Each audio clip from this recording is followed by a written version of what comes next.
All right, Shalom. We want to first give all praises, glory, and honor to Yahweh, Ba'asham, Yahweh Shai, Ba'asham Rachakodash. Double honors to the apostles and the elders of Great Millstone, and a sincere peace and blessings to the hopeful and sincere elect. Okay, that's pushing this word. They believe. Okay, and this is the time to really exhort one another. The time to build up. Your fellow brother. Your fellow neighbor, because we know that the storm is coming. And the storm is going to be able to really show who's who. All right, it's going to differentiate the chosen elect from the wicked. All right, so we're just going to start in the book of Hebrews, the 3rd chapter. This is Hebrews chapter 3 and verse 13. It says, "But exhort one another daily while it is called today." Yeah, that's right. So we're supposed to exhort, and basically to exhort means to build up. That's our job, to build one another up while it is still day, while the light is still shining. Okay, while Yahweh Shai, while we have granted liberty and access to this ministry. Yup, because the night is coming. All right, and the night represents all hell breaking loose. All right, it represents the day of the Lord, because matter of fact, let me just get that real quick, bro. This is the book of the book of Amos. All right, this is Amos chapter 5 and verse. We'll just get straight to the point, man. Verse 20. Usually we start at 18 and read on down. We're just gonna get to the point. Amos 5 and 20. "Shall not the day of the Lord be darkness and not light, even very dark and no brightness in it?" So the day of the Lord represents the darkness, the dark time. All right, because that's when evil is going to be going forth throughout the planet Earth, and we know evil means bad times. That's right. All right, so the Lord told us what? To exhort one another daily while it's called the day, essentially before all hell breaks loose. All right, exhort one another so we can be built up with the fruits of the Spirit and the things in the Spirit, the intangibles. All right, mainly faith and the fear of the Lord, so we can be stable and endure the times which are coming. Right. And like the brother said, there's going to be a clear-cut distinction between those that believe and those who don't believe, because those who believe, they're going to have that hedge upon them. All right, and that hedge is going to come through having that faith, having that fear of the Lord. And the only way to obtain those things is diligently acquiring them in the time now. All right. And real quick, I just had the in the etymology, etym online, exhort, and it says to encourage. All right, it says to stimulate. Okay, let's see, meaning thoroughly. Let me see, the word in the Latin is exhortari. Ex meaning thoroughly, okay, and then horteri meaning encourage, urge. All right, and that's what we're doing. That's what the Lord has commanded of His men, to courageously build upon, the foundation, to build upon Him, and that's exactly what we're trying to do day by day. Come on. This is Hebrews 3 and 13. "But exhort one another daily while it's called today, lest any of you be hardened through the deceitfulness of sin." God. Yeah, for fear that any of us be hardened through the deceit of sin. Okay? Because that can happen. That can happen to any one of us on this war field, this playing field. We've seen the different casualties, men that have slipped back into the world. Okay? They've fallen into their heart's lust. They've fallen into the abominations of Babylon. All right, and that's why we exhort and pray to Yahweh Ba'ashim Yahweh Shai, so that we don't fall into the deceit of sin. Yep, and it's deceitful, meaning it creeps up on you. All right, here it is. You're slowly, doing things of the world. Next thing you know it, you cast it out of faith, man. Right. That's why the only way to be in this faith is diligent. Because if you're diligent, that means you're sowing more so in the Spirit, and which means you're going to reap life everlasting. Okay. And in Ephesians 5th chapter and the 14th verse. Got it.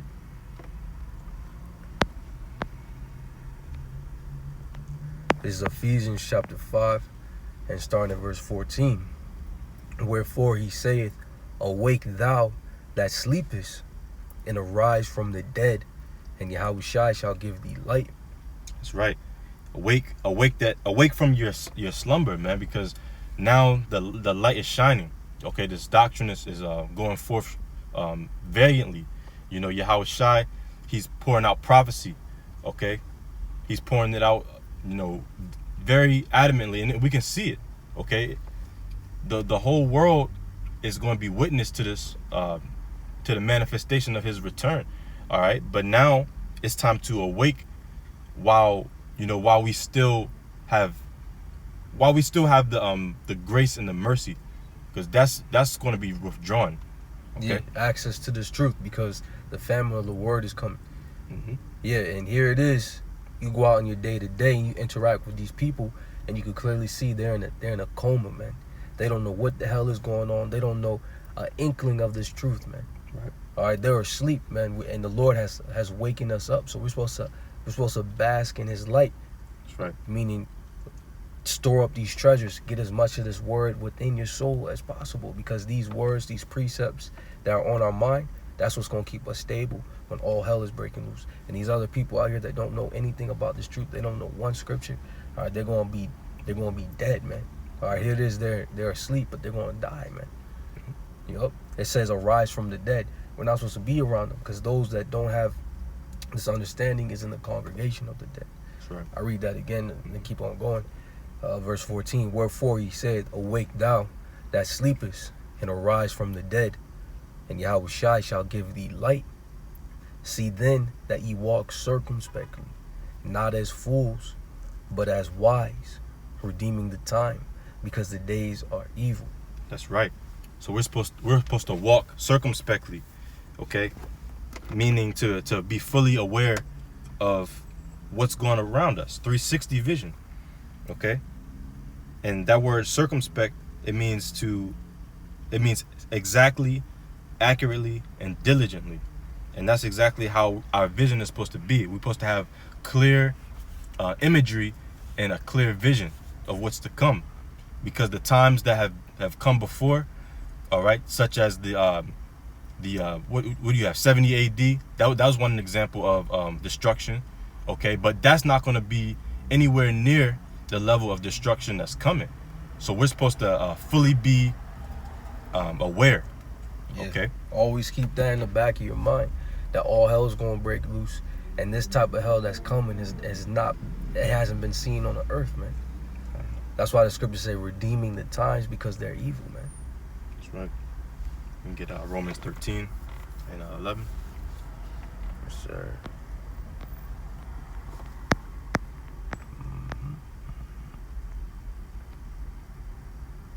This is Romans chapter 13, starting at verse 11.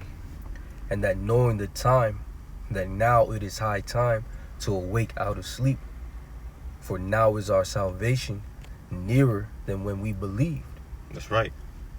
And because our salvation is near, we're supposed to be more active, more lively, okay?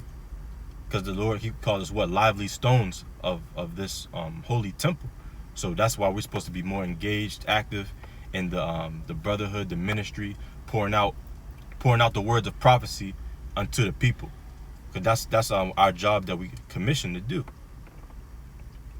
Verse 12, it says, the night is far spent, the day is at hand. That's right, man. And that's emphasized. The night, meaning this time of drunkenness, of the world being drawn into diverse lusts. That time is far spent. It should have been passed by now, really. Okay. And it said the day is at hand. Okay, what does the day represent? The day represents salvation in the kingdom of heaven, man. Okay? So there is a balance to it, okay? Of course, the destruction must come, but the salvation is right after it, man. It's going to come right on time. That's right. It says, let us therefore cast off the works of darkness, and let us put on the armor of light. Yeah, the armor of light, what? The shield of faith. Okay, you having your feet shod with the preparation of the gospel of peace, man. This is what's going to be able to have us endure and withstand, okay, in the time of martial law, the time of great insurrection in America, okay, all these different plagues and viruses. That's what's going to have us to be able to withstand. Yup. It says, let us walk honestly, as in the day, and not in rioting and drunkenness, not in chambering and wantonness, not in strife and envying, but put ye on the Lord Yahushua Hamashiach, and make no provision for the flesh to fulfill the lusts thereof. Yeah, not getting into that party and bullshit state of mind, because there's nothing wrong with having a good time here a little and there a little, but mainly our focus is supposed to be how are we going to be able to stand and endure? How are we going to be able to be accounted worthy when the Son of Man returns? Okay. And that's it, man, really, because after that, everything else don't mean nothing. Yup. Overindulgence. Let me get this real quick, man. We gotta stay away from overindulging, man. Okay. So this is Luke chapter 21, all right, and verse 33. Heaven and earth shall pass away, but my word shall not pass away. And that's something. That's being sober. That's being awake. Yeah. That's being woke, like they like to say in the world. These people are in a comatose, talking about they're woke, man. Right. All right. Being awake is understanding that heaven and earth is going to pass away, meaning this rulership is about to come to an end. Right? And the way this wicked kingdom is going to fall, it's going to be through violence, man. It's going to be devastating. It's going to be very traumatic. All right. So you have to prepare yourself for such a great transition. That's right. Verse 34 says, and take heed to yourselves, lest at any time your hearts be overcharged with surfeiting. And that word surfeiting means essentially too much. And when you're drinking and you're about to throw up and vomit, that's because you had too much liquor. That's what that word surfeiting means. Yeah. All right. So you're not supposed to be over, like the brother said. You can enjoy yourself. All right. But doing too much of it and forgetting about the truth, that's when you're going too far, man. Yep. And that's when, if you do that, that's when the Lord's gonna come upon you as a thief. You want to say something? And because the word surfing, it also went into the headache that's associated with excess of wine, and that's that headache, that feeling of when you kind of you're teetering all over the place. You get that headache. You kind of dehydrated. That's a sign, man, right there. Don't ignore that warning sign that you really need to fall back. Hydrate with the word. This is the true living water. But our people, they don't adhere to that. Yep. So that's why they're gonna pass out. They're not gonna be able to stand. Mm-hmm. Yeah, they're not in tune with the spirit, because the spirit's gonna let you know. All right, I need to pray right now. I need to fast. I need to watch a video. It's been a minute since I watched. Let me cut on a video real quick and wash myself with this word, man, because the scriptures say, wherewithal shall a young man cleanse his way? By taking heed to this word. Yep. And 2/3 they're fully after the flesh. They're not walking after the spirit, so they don't have that the Lord tapping on their shoulder and bring them back in. But that's the mercy that the Lord has bestowed upon us, man. And we can't take that for granted, because as soon as you take that for granted and forsake it, that's when the Lord's gonna forsake you, man. Because you turn your back on the Lord, you went back into the world, and now you're not fit for the kingdom, man. Like the scriptures say, the pig that went back into its own vomit, the dog went into its own vomit, the pig that went back into the filth. We don't want to be like that. Right. So let's go ahead and I'm gonna keep finishing it. It says, take heed to yourselves, lest at any time your hearts be overcharged with surfeiting and drunkenness and cares of this life, and so that day come upon you unawares. Right. See, that's the point. It's gonna come upon you as a thief in the night if you're not watching, as you commanded to do. The Lord said we're supposed to stand upon our watch, man. Right. And give the Lord no rest until He make Jerusalem a praise in the earth, man. Meaning we have a job to do right now. Verse 35, it says, for as a snare shall it come on all them that dwell on the face of the whole earth. And that's just like in the woods, when a hunter puts out those different those different snares, what happens? A bear's walking, he think he's about to get some fish. Next thing you know it, he's caught in that trap. All right, and next thing you know it, that bear is a carpet in that Edomite's house, man. Yep. All right, that's how the Lord is about to come upon these people, man. Matter of fact, let me get this real quick, bro, because the Lord's gonna come as a snare on these fools, man. Yeah. And who's the most cunning hunter in all the known universe, man? It's Yahweh Bashim Yahweh Shai. And he's about to get busy. That's right. It's Ecclesiastes 9:12. It says, "For man also knoweth not his time, as the fishes that are taken in an evil net, and as the birds that are caught in the snare, so are the sons of men snared in an evil time, when it falleth suddenly upon them." You know? And that's what's about to happen, man. All right, just like when a fish is swimming in the sea, doesn't even know anything about it, that a net exists. He's with his family. Next thing you know it, boom, he's caught, and he's being filleted. All right, that's what's about to happen to these people, man. Mm-hmm. They don't even know anything about the angels. They don't know anything about the chariots. They don't know anything about the Lord. But next thing you know it, the Lord is in front of their face, burning them up, man. You know, suddenly, so far beyond what they looked for, like it says in Wisdom of Solomon, the 5th chapter. Yep. So let's one more verse in Luke 21 real quick, because here's the most important part, man. It's Luke chapter 21 and 36. It says, "Watch ye therefore, and pray always, that ye may be accounted worthy to escape all these things that shall come to pass, and to stand before the Son of Man." God. So that's why you have to do, watch and pray.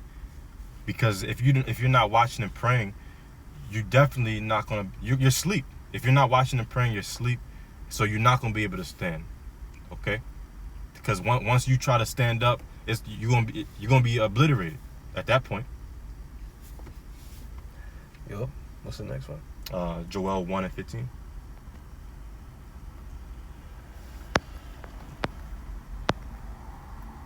Let's see, Joel 1. This is Joel chapter 1, verse 15. "Alas, for the day of the Lord is at hand, and as a destruction from the Almighty shall it come." That's right. So this is going to be a period of time. This destruction is not just going to be a standard 24-hour period. All right. It's going to be something that's devastating, and we're going to all know that this destruction is coming from Yahweh B'Shem Yahweh Shai. All right. Because he's the orchestrator. He's the Almighty. Yo, there's not going to be any atheists in that day, man. They're all going to know and acknowledge that this is the Lord that's bringing this evil, man. Yeah. Because it's going to be so sci-fi, it's going to be so out of this world, that they can only come to that conclusion, that this must be done by God himself. That's what they're going to say. Yeah. And then Revelation 12 and 10. Come on. Yep.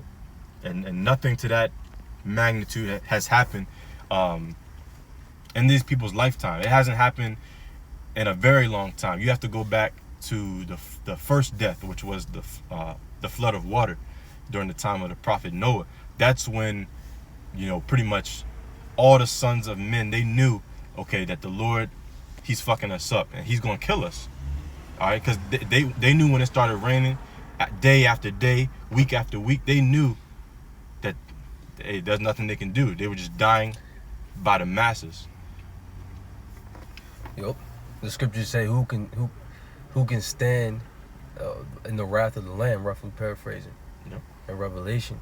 And that's what they're gonna say, man. Like, they're gonna see the Lord come back, and they're gonna be crying, like it says, the earth shall mourn, the Yep. tribes, the families of the earth shall cry when the Lord is revealed. Because they're gonna see the Lord's coming back and he's killing them, and there's nothing they could do but just accept their fate. Actually, we're gonna get that, but we're gonna get 2nd Esdras 5 real quick. I forgot skip over that.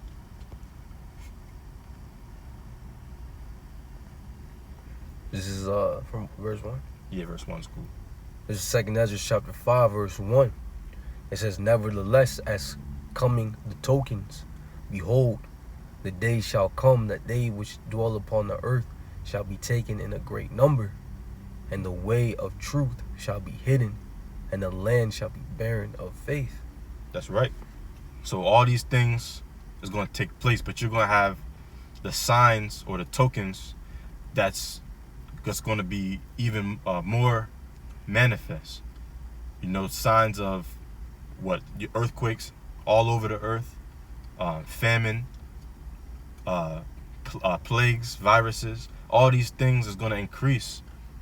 Okay, and then the great number of people is going to be just slayed from the face of the earth, killed. Okay, and then that's when there's going to be a few inhabitants left, man. They're going to know that, look, the Heavenly Father, he reigneth in the kingdom of men. But yeah, that was it. And then we can go to Revelation 12 and 10.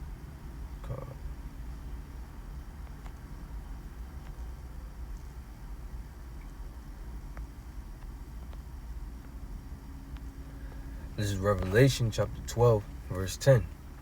And I heard a loud voice saying in heaven, now is come salvation and strength in the kingdom of our power and the power of his anointed. For the accuser of our brethren is cast down, which accuse them before our power day and night. Yeah, the accuser of the brethren is finally going to be cast out. And not just cast out for a very long time and then he rears himself back up into power. No, he's going to be cast out, and then he's going to be exterminated. And this accuser is talking about the Edomites. All right, because salvation is going to come when we have our foot on Edom's neck, and this time we don't let loose. Keep going. Yep. Verse 11. And they overcame him by the blood of the Lamb and by the word of their testimony, and they loved not their lives unto the death. That's right. So the only way, that the elect is going to overcome is by Yahweh's sacrifice. Okay, his blood being shed. That's it. There's no other way that we can overcome. Okay. Yeah, and it says in the word of their testimony. So they have the testimony of Yahushua, which is the spirit of prophecy. That's right. They have these words. All right, and they're speaking these words, man. Yeah. That really shows you the true worshipers, the ones that hold that prophecy. They hold that imagery and the vision to come. Okay, the salvation, the destruction of America. Okay, Yahushua setting up his rulership on the planet Earth. And it should be a little more. One more verse 12. It says, therefore, rejoice ye heavens, and ye that dwell in them. Woe to the inhabitants of the earth and of the sea, for the devil is come down unto you having great wrath, because he knoweth he have but a short time. That's right. And this devil, he knows, because he studies the history diligently. All right, he studies the prophecies in the scripture. He reads the Bible, so he knows that there is an appointed time where the Lord will set a yoke of iron around his neck and chain him. Okay, that's why he's coming with great wrath and anger. Yeah, actually, they even see the angels. The angels are showing themselves on such a high rate that they have to disclose it to the public. Yep. They're coming out with the actual chariot documentary on Showtime. Yep. Called UFO. That's coming out like in a matter of days. Yeah. All right, and that's why you see Esau moving with such rigor, all right, with such focus and intensity, because he sees the Lord, he sees the angels in the heavens with his satellites.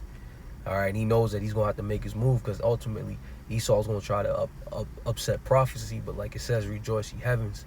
All right, because we understand that the Lord is going to prevail, and he's about to take this devil out, man. That's right. Yeah, and woe to the inhabitants of the earth and the sea. All right. So the inhabitants of the sea, even these the creatures, they're gonna die because the wrath of Yahushua. He's not gonna spare the creatures. So that's how major the wrath is, you know. Yeah, the scriptures say the earth shall reel to and fro like a drunkard. And then Habakkuk even said, was the Lord displeased with the sea? Was he displeased with the mountains? Because when the Lord's coming down with like the brother said, with that wrath, he's not going to kindle it so it doesn't, hit these animals or dry up. The Lord's fire is going to dry up some bodies of water. Some bodies of water actually going to turn into land. Yeah. The only ones that the Lord is going to escape that wrath are those that are beamed up into the chariots, and they wait in those chambers to the Lord's indignation be overpassed, man. Yep. Yeah, the Lord. This is the time of severance. The Lord is coming to cut. He's coming to cut off a whole lot of souls. Return a lot of spirits to that the third heaven. Okay, which is that spiritual realm. So that's how severe this time is coming, man. So we want to continue to put that upon ourselves and upon the hopeful elect, man, because we want to be accounted worthy, to withstand it. So we want to wrap up and give all praises to Yahweh, Ba'ashem, Yahweh Shai, Ba'ashem, Rakakadash. Double honors to the apostles and the elders of Great Millstone, and Shalom to the elect. Just keep fighting and pushing, man. Until next time, Shalom. Shalom.